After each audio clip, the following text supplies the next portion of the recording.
Hola, ¿qué tal? Me da mucho gusto saludarlos de nuevo. Bienvenidos a una emisión más de este programa en donde el experto opina y comparte sus conocimientos. Programa que llega hasta ustedes con el apoyo de la línea Gastrohepato de Laboratorios Medix. Soy el doctor Juan Miguel Abdo Francis, expresidente de la Asociación Mexicana de Gastroenterología y de la Academia Mexicana de Cirugía, y es un privilegio para mí estar con ustedes. El día de hoy abordaremos el tema dolor gastrointestinal en el paciente con diabesidad. Diabesidad es un término acuñado por Paul Simet en el año del 2001 y hace referencia a esa estrecha relación entre el sobrepeso, obesidad y la diabetes. Estas enfermedades, que son dos epidemias gemelas y cuya prevalencia crece a un ritmo alarmante en todo el mundo, tanto que ha llevado a la obesidad a ser considerada como la epidemia del siglo XXI. Es importante recordar que si se consigue prevenir o combatir la obesidad, se reduce la incidencia de diabetes, puesto que 8 de cada 10 diabéticos son obesos. Pero para hablarnos de este interesante tema, que además conlleva un alto factor de riesgo cardiovascular, está con nosotros la doctora Nayeli Cointa Flores García. Ella es médico especialista en medicina interna y gastroenterología, egresada del Instituto Nacional de Ciencias Médicas y Nutrición Salvador Subirán. La doctora cuenta con un máster de investigación clínica en enfermedades hepáticas de la Universidad de Barcelona, España, y tuvo una estancia formativa en la unidad de trasplante hepático en el Hospital Clínic de Barcelona. Es profesora del curso de posgrado de Patología Clínica y Trasplante Hepático del propio Instituto Nacional de Ciencias Médicas y Nutrición Salvador Subirán, donde ella actualmente labora en el Departamento de Gastroenterología. Querida doctora Nayeli Cointa, bienvenida a esta entrevista. Doctor Abdo, es un placer estar con usted en este día, pero también con toda nuestra audiencia para platicar de un tema que usted ya bien lo decía. Aunque es un término este de diabesidad relativamente reciente, ya sabrán y ya les platicaré por qué es tan importante, particularmente en nuestro país. Bienvenida una vez más. Estimada doctora Nayeli, ¿cuál es la prevalencia de la diabesidad en México y cuál es la perspectiva para los próximos años? Esto es muy interesante porque permítanme mencionarles a la Encuesta Nacional de Salud. La ENSANUD 2021 ya nos empieza a arrojar diferentes datos y si bien no podemos decirlo de manera conjunta, si lo abordamos de forma distinta al saber que diabesidad es la convergencia de diabetes y de obesidad, permítanme decirles que en personas mayores de 20 años, que son las que se consideran adultas según esta encuesta, pues entre sobrepeso y obesidad tenemos una prevalencia de 72.4%. Esto es algo bastante grave. Si hablamos particularmente de obesidad, un porcentaje, una prevalencia de 36.7%, que comparado con la encuesta previa, que era de 32.4%, es un incremento realmente significativo. Vean ustedes qué grave es este problema. Más de una tercera parte de la población mexicana tiene obesidad. Y por otro lado, también tenemos datos ya actualizados de la prevalencia de diabetes mellitus, que es de 15.8%, siendo que en 2018 era de 10.3%. Entonces, si nos preguntamos cuál es la tendencia de la diabesidad, pues es hacia el incremento, porque es lo que hemos visto desde 2012, 2018, hasta los datos preliminares que tenemos ya de 2021, doctora.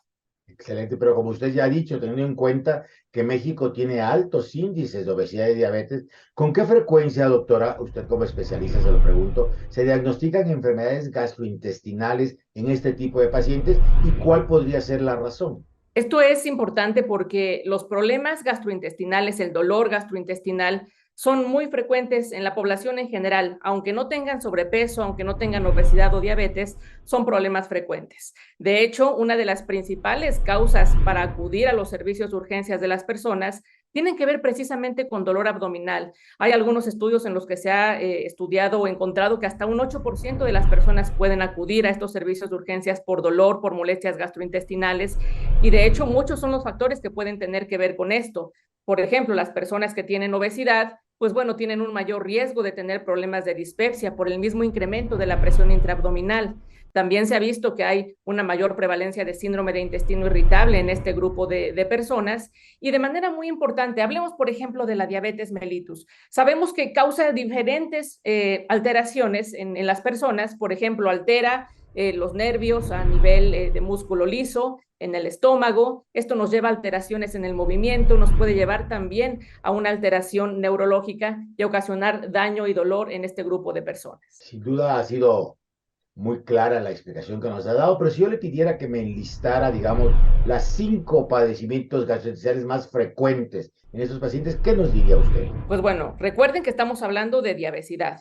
Si hablamos particularmente de las personas que viven con diabetes y que generalmente coexiste con la obesidad, la gastroparesia es un problema muy frecuente en estas personas, de manera que tener dispepsia, este dolor gastrointestinal es importante. También pueden tener estreñimiento o a veces diarrea y eso es algo también bastante frecuente en esta población. Pero acuérdense que también las personas que viven con diabetes toman diferentes medicamentos que pueden favorecer que haya algunas de estas molestias como distensión abdominal, por ejemplo. Entonces, reflujo es un tema muy frecuente que puede dar dolor retroesternal, dolor abdominal. Ya les decía, la gastroparesia también nos lo puede ocasionar. Sin duda, el síndrome de intestino irritable también se ha visto que es más frecuente en este grupo de población. Y acuérdense, también en las personas que viven con diabetes y que ya tienen dolor neuropático, también puede haber dolor somático, también puede haber un dolor directamente en la pared abdominal. Entonces, estos son frecuentemente molestias gastrointestinales en este grupo de población, doctora. Muy bien, vamos a un corte comercial y regresamos con ustedes.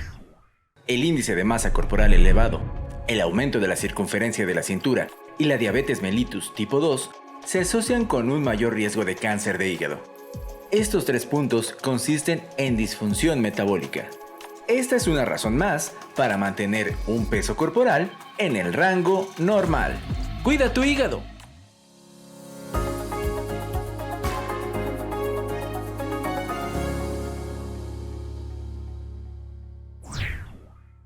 Bienvenidos de nuevo.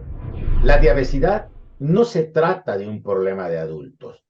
Las cifras también en niños y adolescentes son alarmantes, ya que 1 de cada 10 adolescentes con obesidad mórbida es prediabético y el 1% ya incluso es diabético.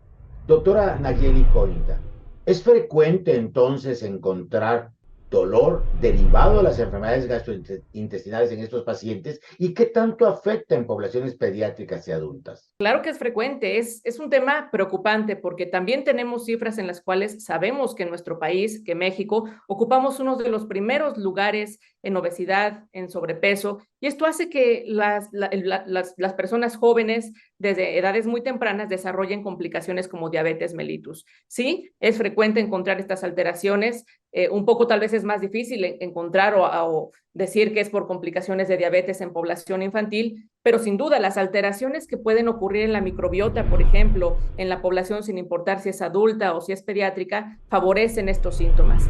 Por ejemplo, sabemos que una enfermedad muy frecuente en la población general es el síndrome de intestino irritable. Tenemos estadísticas en nuestro país donde la prevalencia realmente es variable, depende de los criterios diagnósticos y podemos ir desde un 4.4%, pero hasta tener cifras tan altas como 35% de síndrome de intestino irritable en esta población. Entonces, vemos que sí, son factores muy, muy frecuentes que pueden ocasionar dolor y patología gastrointestinal, tanto en pacientes pediátricos como en adultos. Y nuestros amigos que nos hacen el favor de escucharnos, ¿podrían identificar cuáles son los detonantes de estas afectaciones gastrointestinales en pacientes, claro, con diabetes? Esto es súper importante porque tenemos muchas causas de dolor abdominal, independientemente de que sea gastrointestinal. Vamos, por ejemplo, a disecarlo de esta manera. Puede haber dolor abdominal que se conoce como somático y que está generado, por ejemplo, en la pared abdominal. Puede haber mayor prevalencia de hernias, justamente por este problema de sobrepeso, de obesidad, o dolor neuropático en las personas que tienen ya muchos años viviendo con diabetes mellitus y con complicaciones micro y macrovasculares. Pero por otro lado, también podemos tener algunas condiciones inflamatorias del abdomen superior, desde enfermedad ulcerosa péptica. Acuérdense que también muy frecuente en la población la presencia de infección por Helicobacter pylori y que lo tenemos que tener en cuenta y descartar, o dolor retroesternal, como ya les mencionaba, porque haya un problema de enfermedad por reflujo gastroesofágico. Por otro lado, también estas personas pueden tener una mayor frecuencia de problemas en vías biliares, colecistitis, por ejemplo, síndrome de intestino irritable como un problema funcional, pero acuérdense de otra cosa, a veces el dolor no es tan benigno. Esto puede ser desde una cosa tan grave como pancreatitis aguda, por ejemplo, pero también puede ser algo como síndrome de intestino irritable. Sin embargo, recuerden, las personas que viven con obesidad tienen mayor riesgo de padecer algunas neoplasias. Por ejemplo, podría ser que ya tengan alguna complicación derivada de hígado graso, como cirrosis, como algún tumor, y que eso sea la causa del dolor abdominal. En las personas que tienen diabetes es más probable que haya problemas ateromatosos, es decir, que de repente lleguen con dolor abdominal y lo que tengan sea isquemia mesentérica. Puede haber mayor prevalencia de infecciones de vías urinarias, que no es dolor gastrointestinal, pero es un diagnóstico diferencial. Entonces, recuerden siempre, lo importante es que si llega con nosotros un paciente con dolor abdominal, podamos hacer un interrogatorio lo más breve y completo posible para poder dirigir el diagnóstico. Claro, o sea, ya no se trata solamente, como dijo usted al principio, de cuestiones funcionales, de dispepsia, de reflujo, de colitis asociado al intestino irritable, sino que podemos entrar en el terreno de las complicaciones. Ya ha hablado usted de las más importantes. ¿Cuáles son las más frecuentes? ¿Qué complicaciones serían las más frecuentes para que nuestro auditorio tenga siempre la alerta puesta? Si alguien tiene dolor abdominal y este dolor es muy intenso, acuérdense que siempre tenemos que revisar signos vitales, ver la edad del paciente, que no es lo mismo una persona joven, a lo mejor sin comorbilidades, que una persona mayor con mayor número de factores de riesgo cardiovascular, que a lo mejor podemos pensar que es reflujo, y qué tal si se trata de isquemia miocárdica, si a lo mejor se está infartando esta persona. Entonces, siempre volvemos a los principios básicos de la medicina, porque complicaciones, si hablamos particularmente de lo gastrointestinal, puede ser que alguien va muchas veces porque tiene dolor en el epigastrio, dolor abdominal, y a lo mejor no nos llegamos a dar cuenta que lo que está desarrollando es una úlcera péptica, y con el tiempo una complicación de esto puede ser que se perfore y que tengamos un paciente con un dolor abdominal agudo importante. Claro que personas que tienen diabetes y que tienen malabsorción o que tienen estos problemas de gastroparesia pueden desarrollar también un mal estado de nutrición. Y finalmente, como les decía, si no buscamos bien la causa, puede ser que con el paso de los años se desarrolle alguna neoplasia. Diría que son las principales complicaciones graves que podría haber de estos problemas gastrointestinales. Como hemos observado y escuchado, queridos amigos, la obesidad puede estar muy relacionada con las enfermedades digestivas y hepáticas, no solamente en procesos agudos, sino también en procesos crónicos. Y por lo anterior, bueno, afecta la calidad de vida de los pacientes y también de sus familiares. Doctora Nayeli, desde su experiencia, ¿qué recomendaciones puede compartir para ayudar a la población en general ante esta enfermedad o esta asociación de enfermedades? Siempre buscamos en medicina no solamente aliviar o curar a las personas, tenemos que establecer una estrategia de prevención en la cual los hábitos de dieta, de ejercicio sean algo de rutina para tratar de disminuir el número de personas que viven con obesidad, con sobrepeso, con diabetes.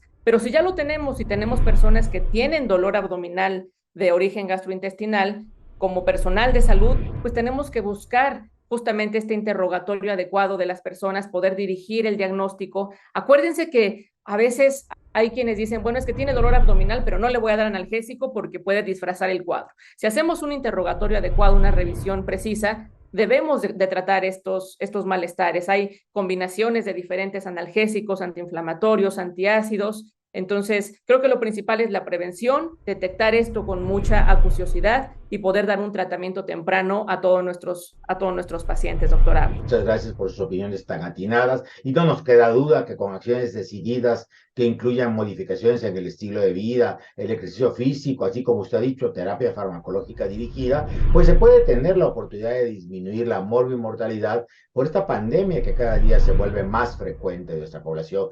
Antes de concluir, me gustaría solicitarle, querida doctora Nayeli, sus comentarios finales de cierre y algunos mensajes para llevar, por favor. Bueno, pues recordar que la diabesidad es una entidad relativamente nueva, pero no el problema. El problema es algo que vemos de manera creciente, particularmente en México. Al ser esto una doble epidemia, podríamos decirlo así, tenemos que encontrar todas las medidas para poder prevenir este cuadro y no nada más en la población adulta. Fíjense que afecta de manera muy importante a personas en edades económicamente activas, pero establecer estas medidas para prevenirlo desde la infancia, en la casa, en las escuelas.